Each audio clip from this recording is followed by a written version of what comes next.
આજે મેં એક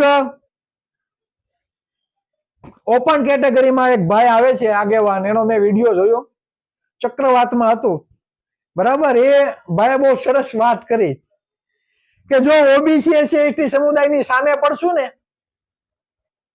ઓબીસી એસસી એસટી સમુદાયની જો આપણે સામે પડશું તો 10% વાળાનું કઈ આવશે નહીં. શા માટે? લોકશાહી છે, લોકશાહીમાં જેના વધારે મત એનો રાજા. અત્યાર સુધી તમે જે ઉપયોગ કર્યો છે મતના જોરે ઓબીસી એસસી એસટી સમાજનો, એ અશિક્ષિત છે, પછાત સમુદાયમાંથી આવે છે, એટલે એને વાસ્તવિકતા ખબર નથી, વાસ્તવિકતા અજાણ છે, પોતાના મતની કિંમત સમજ્યા નથી, પોતાના મતની કિંમત નથી સમજ્યા, એટલે જ તમે સત્તા ઉપર બેઠા છો. બાકીના સત્તામાં ખુરશીમાં તમારે અડે નહીં. સમજ્યા તમે? ઓબીસી એસસી એસટી સમુદાયને ખબર પડે ને મતની કિંમત શું છે. તો ખુરશી છે ને ત્યાં તમારે સમજાય ને, એ તમારી ઓકાત નથી કે ત્યાં તમારી પડે. સમજાય છે? એટલે માપ માર્યો અને આવું કરો તો વધારે સારું. તો અમને થોડુંક સારું પડે ઓબીસી એસસી એસટી સમુદાયને જાગૃત કરવા માટે. તમે કરો, આરક્ષણ નાબૂદ કરવા માટેનું આંદોલન કરો ભાઈ. ખાલી વાતુના ફાકા ના જીકો, ભેગા થાવ, આરક્ષણ હટાવવાનું આંદોલન તમે કરો, એટલે અમને અમારા સમુદાયને જાગૃત કરવા માટેની મજા આવે, અમારો રસ્તો ચોખ્ખો આસાન થઈ જાય અને અમને ખબર તો પડે કેટલા અમારા વિરોધી છે. હે, ખ્યાલ તો આવે કેટલા અમારા વિરોધી છે. અને આજે પણ જ્ઞાતિવાદ ગયો નથી ભાઈ, બરાબર. આજે સોસાયટીમાં પૂછે કેવા કોળી, કેવા આહિર, કેવા ભરવાડ, તો ભાઈ અમે એને મકાન આપતા નથી. આ વાસ્તવિકતા છે. શિક્ષણ મંત્રી બન્યો, જોયું ને કોણ આવ્યું? આ ગુજરાતમાં અત્યાર સુધીમાં 2% ગુજરાતમાં મત છે, 8 વખત મુખ્યમંત્રી, 6% મત છે, 6 વખત મુખ્યમંત્રી, અને હજી 60% ઓબીસી સમાજ લટકે છે મુખ્યમંત્રી ખુરશી હાટું. માધવસિંહ સોલંકી બેઠા ને તોય કેટલાના લોકોના પેટમાં તેલ લેડાણા. આરક્ષણનો લાભ લઈ તમે જે માલપુઆ ખાધા છે એ તમને કોઈ દેખાતું નથી. મૌખિક ઇન્ટરવ્યુમાં ખુલ્લેઆમ અન્યાય થાય છે, ખુલ્લેઆમ જ્ઞાતિવાદ થાય છે. અને તમારે એટલા જ બધા પક્તિના થતા હોય તો જેને ક્લાસ 1 ને 2 અધિકારી કઈ જ્ઞાતિના કેટલા છે લિસ્ટ જાહેર કરો ને, કયો સરકારને જાહેર કરે. જજ કોના સમુદાયના છે, કલેક્ટર કોણ છે, આઈએસ આઈપીએસ અધિકારીઓ કોણ છે, કોના સમુદાયના મામલતદાર છે, કલેક્ટર કોણ છે, સચિવો કોણ છે, એટલા જ બધા ફક્યાતીના થતા હોય તો આંકડા જાહેર કરો એટલે ખબર પડે કે આરક્ષણનો લાભ કોણે લીધો છે.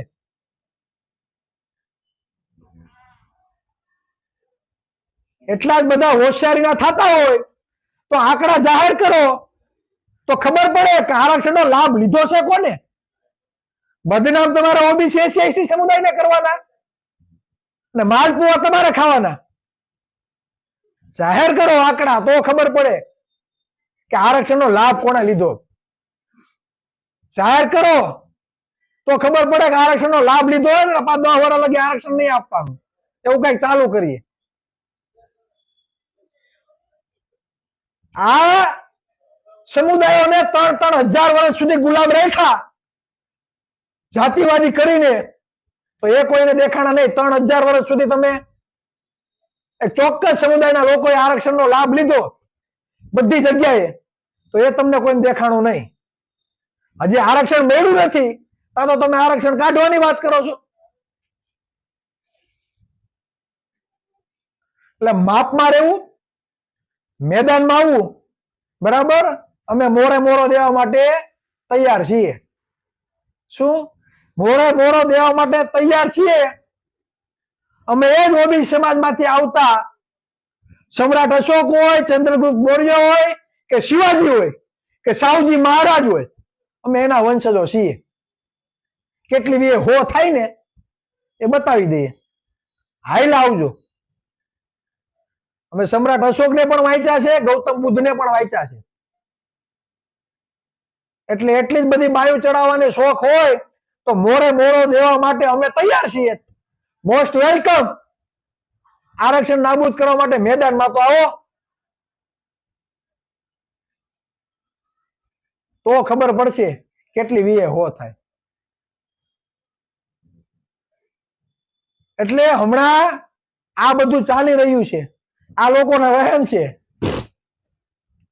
કે જંતર મંતર માં આંદોલન સફળ થયું તો સરકારને ઝુકાવી દીધી, તો આપણે પણ આરક્ષણ નાબૂદ કરવા માટેનું આંદોલન કરીએ ને સરકારને ઝુકાવીએ. હવે મનમાં વેમ ને ફાકા હોય તો કાઢી નાખજો, ગાળો ખાવી હોય તો કરજો આવું બધું, બરાબર? ખુલ્લે આમ પડે ભાઈ. અને હું તો એમ કરો તો બહુ મજા આવે, એ બાને સમાજ તો જાગૃત થાય અને અમને પણ કહેવામાં બહુ આનંદ આવે કે આરક્ષણ શા માટે આપ્યું, આરક્ષણ શા માટે આપ્યું. તકલીફ સત્તાની જ છે ને, સત્તામાં તમે બેઠા છો એટલે તમને એમ થાય કે મજા આવે એમ કરીએ. અમે સત્તા કબજે કરશું ભાઈ. સુપ્રીમ કોર્ટનું જજમેન્ટ છે કે જે રાજ્ય સરકારે જેટલું આરક્ષણ આપવું હોય તે આપી શકે, એમાં કેન્દ્ર સરકાર હસ્તક્ષેપ કરી શકે નહીં. તો સત્તામાં જેટલી તાકાત હોય તમારે કાંઈ નથી કરવાનું, ખાલી સત્તા કબજે કરવાની છે. એટલે તમારા જે પણ પપુડા છે ને એ બધા પૂરા. તમે જે હવામાં ફરો છો, બરાબર? એટલે આ ઓબીસી સમાજને ખબર નથી કે સત્તાનો પાવર શું છે. એને ખબર પડી જાય આહિર, ભરવાડ, હુઈ, હુતાર, મિસ્ત્રી, દરજી, મોચી, છતવારા, દેવી પૂજક, ચૌધરી, ઓબીસી માં આવતી બધી જ્ઞાતિઓ, એસી એસટી સમુદાયને ખબર પડશે કે સત્તાની તાકાત શું છે. તો અમારે આંદોલન કરવાની જરૂર નથી, ખાલી સત્તા ઉપર પહોંચવા માટે મત એક બાજુ કરવાની જરૂર છે, બરાબર? એટલે ઓલું ન થાય જાતું તું વાડમાં, બરાબર? આ વસ્તુ ન થાય, ધ્યાન રાખજો. આરક્ષણ નાબૂદ કરવું ને જાતું તું વાડમાં અને અવરું ન વહી જાય, એ ધ્યાન રાખજો પાછું, બરાબર? એટલે બહુ તકલીફ થાય. આરક્ષણ કાઢવાની જો વાત કરે ને તો બહુ તકલીફ થાય, કેમ કે આઝાદીના 76 વર્ષ પછી પણ હજી ઓબીસી સમાજ પછાત અને પછાત દરજ્જામાં આવે છે. પછાત પણ દૂર તો થયું નથી. સરકારી શાળાઓ બંધ કરી દીધી, પેલા શિક્ષણ આપવામાં નહોતું આવતું, તો અત્યારે પણ આ જ પોઝિશન, સરકારી શાળાઓને ખાડે ઘાલી દીધી. ધોરણ 10 પછી 2,30,000 વિદ્યાર્થીઓ દર વર્ષે શાળા છોડે છે. તો આ હિન્દુના જ દીકરા છે અને તમે તમારા જાતને સનાતની સમજો છો, ગોફાવ. હિન્દુના દીકરાઓને નોકરીને શિક્ષણ નથી મળતું, એ કરો ને. વાત એ કરો કે સમાનતા મળવી જોઈએ, આરોગ્ય અને શિક્ષણ દરેકને એક સમાન મળવું જોઈએ, એ વાત કરો. કોઈને પણ અન્યાય ન થવો જોઈએ. વાત એ કરો કે અમે તો 2% વસ્તી છે ને 8 વખત મુખ્યમંત્રી બની ગયા, હવે અમારો મુખ્યમંત્રીમાં વારો નહીં, હવે ઓબીસી સમાજનો વારો આવવા દો, એસી એસટી સમુદાયનો આવવા દો. આવું વાત કરો ને તો મજા આવે. માલફુવા કાઈને અડીખમ ધરાઈ ગયા છો તો બીજા કોકનો વારો તો આવવા દો, એ પેલા કાઢી નાખવું છે.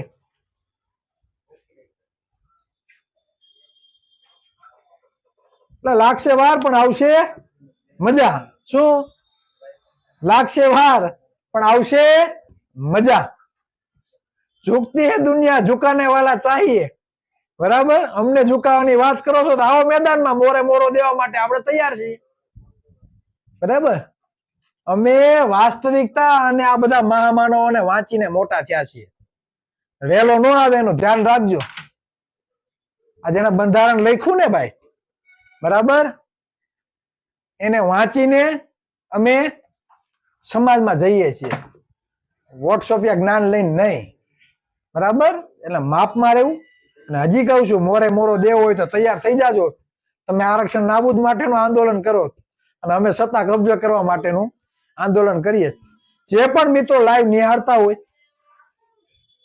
આ વાત બહુ ગંભીર છે. જો આ બાબતે તમે જો હજી પણ જાગૃત નહીં થાવ તો નોકરી તો જાય જ છે, અને પછી હાવ નામો નિશાન પૂરું ન થઈ જાય એનું ધ્યાન રાખવાની જવાબદારી કોની છે? આપણે. બરાબર. જેને પોતાનો અંગત સ્વાર્થ છે, જેને રાજકીય રોટલા શેકવા છે, જેને સમાજની કઈ પડી નથી, એક પણ વ્યક્તિ આ બાબતે અવાજ ઉઠાવશે નહીં. અને આપણે સમાજની પીડા જોઈ છે, મેદાનની કામગીરી આપણે જોયેલી છે, લોકોની પરિસ્થિતિ જોયેલી છે. આપણા બાળકો હોશિયાર હોવા છતાં મેડિકલ ક્ષેત્રમાં જવું છે, કેપેસિટી નથી, યોગ્ય અવસર મળતો નથી. આઈએસ આઈપીએસ અધિકારીઓ તૈયાર કરવા છે, કેપેસિટી નથી, યોગ્ય અવસર નથી મળતો. બજેટ તો કે બીજાને ફાળવી દો. કોળી ઠાકોર ભલે ભીખ માગે, ઓબીસી વાળા ભલે ભીખ માગે. હાલની પરિસ્થિતિ છે, હાલની વાસ્તવિકતા છે. ચોક્કસ સમુદાયના લોકોના કલ્યાણ માટે શિક્ષણની વ્યવસ્થા, આરોગ્યની વ્યવસ્થા, અને આપણા માટે કોઈ જાતની વ્યવસ્થા નહીં. એટલે આ વાસ્તવિકતા છે. અને જે પણ મિત્રો આ બાબતે કોઈને પણ કઈ મંતવ્ય આપવો હોય તો કોમેન્ટ દ્વારા જણાવજો. લડવું પડશે ભાઈ, લડ્યા વગર કઈ મળવાનું નથી. અને સમાજને વાસ્તવિક રીતે જાગૃત કરવો પડશે. બસ પોતાના મંતવ્ય રજૂ કરજો. આ જે આજની તારીખમાં જે પોસ્ટરો જોયા છે, ઘણા લોકોએ નિવેદન આપ્યા છે, મને એમ થયું કે ચાલો મારે પણ કઈક ફરજ બને છે મોરે મોરો દેવાની, તો આપણે પણ એ બાબતે ચર્ચા કરીએ. કદાચ કોઈ અવાજ ન ઉઠાવે તો કાંઈ નહીં, પણ આપણે સમાજ માટે લડીએ છીએ અને સમાજ માટે જ લડશું.